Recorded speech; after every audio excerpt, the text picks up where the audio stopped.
Hey everybody, it's your host GTA V-Father, and in today's video I want to go over things that I'd like to see in the San Andreas Mercenaries update coming out on June 13th.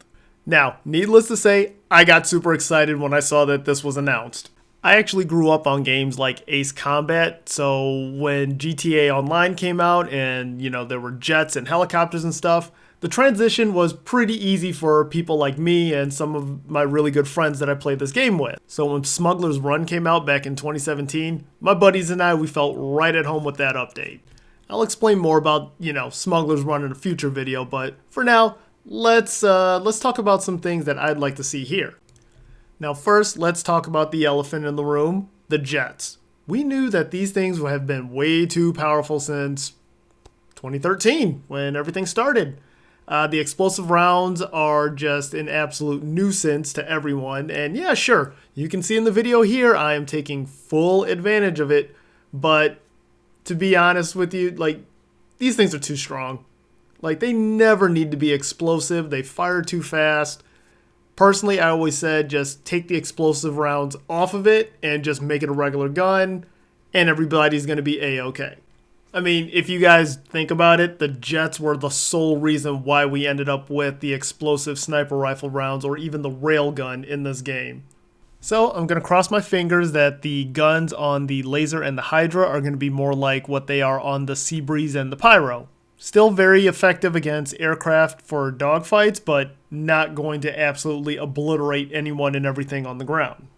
That's not the only change I'd like to see though. I would like to see a couple other aircraft get some well-deserved upgrades as well. The giant bombers like the Bombushka, Volatile, and Alkanos definitely need their armor buffed. They also could use some extra firepower on their guns as well. I mean, one person alone shouldn't be able to tear up a map, but a team sitting in a giant bomber? That might be interesting.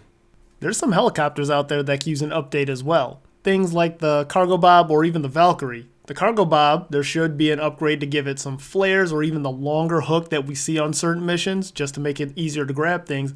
And the Valkyrie could absolutely use an armor buff. Just a little bit, nothing too crazy. Maybe take 3 missiles to bring down. Now, I know we're probably not going to see this type of update, but just think about it for a second. What if some of these aircraft that cannot fire back actually carry both flares and chaff at the same time, like some aircraft actually do in real life? So when you're just going about your day-to-day in the game or doing a mission, it's actually much harder to bring you down from some asshole that wants to fly all the way across the map just to give you a hard time. Now, mind you, I'm only suggesting this for the aircraft that do not have any weapons on them. So they can't dogfight, they can't bomb, they would need to be protected. I just think this would be a really nice extra layer of security for those aircraft. Ooh, and I hope we get the Skylift. I mean, sure, the Cargo Bob basically does everything the Skylift does, but I mean, it does look like it's a fun alternative, and maybe we could have a version where that magnet hangs extra low if they don't want to upgrade the Cargo Bob. And one last thing that would be really, really good for this update would actually be more hangar space.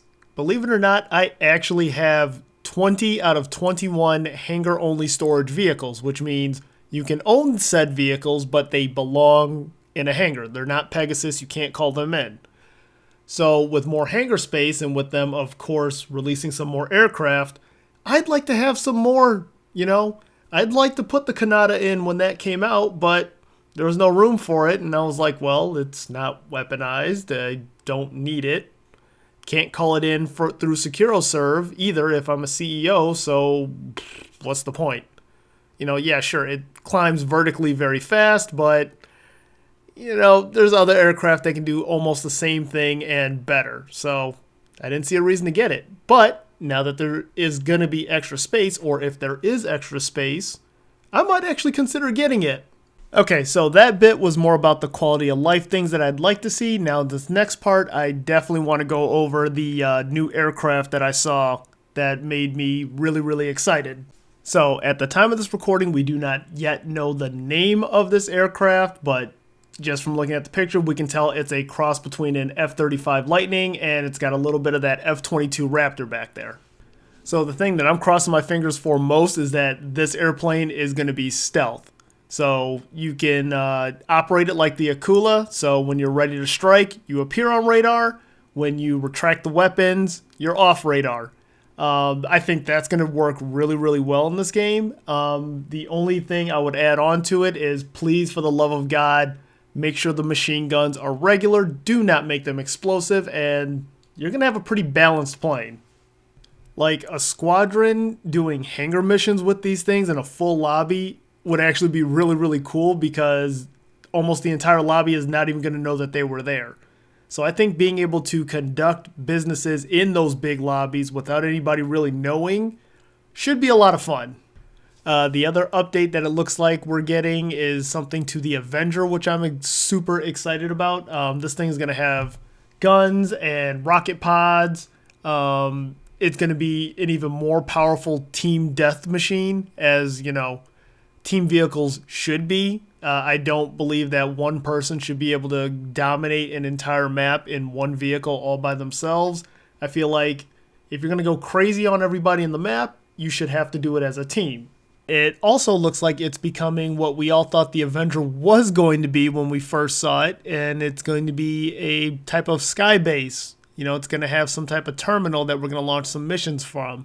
We all thought that was going to happen when we got it. And now anybody who has one, it's just been collecting dust in our facility all these years, and it's great to see it get a second life and a second chance to be something fun to use in the game. So, sure, there are some other cool things coming to this update, like the Claim All from Moore's Mutual, or an alternate sprint control option, so you don't have to keep pressing the button, you can just hold it. And even being able to just put custom description tags on your garages. So yeah, those are some very nice welcome changes, but when it comes to aerial combat, those are the things that I'm excited for the most. And that, my friends, are my personal expectations, or what is on my wish list for the update that's going to drop on June 13th. And for those of you that made it all the way here to the end of this video, I would like to say thank you for watching and hearing me out. If you can, please leave a like and subscribe to my channel. There is also a link to my Twitch in the description down below if you'd like to drop in and hang out with me sometime, or just swing by and say hi. Until next time, this is GTA V Father, signing off. The cargo's in the cargo bay. That's what it's for, as you know, because of course you put it there. Damn it, Ron, shut up!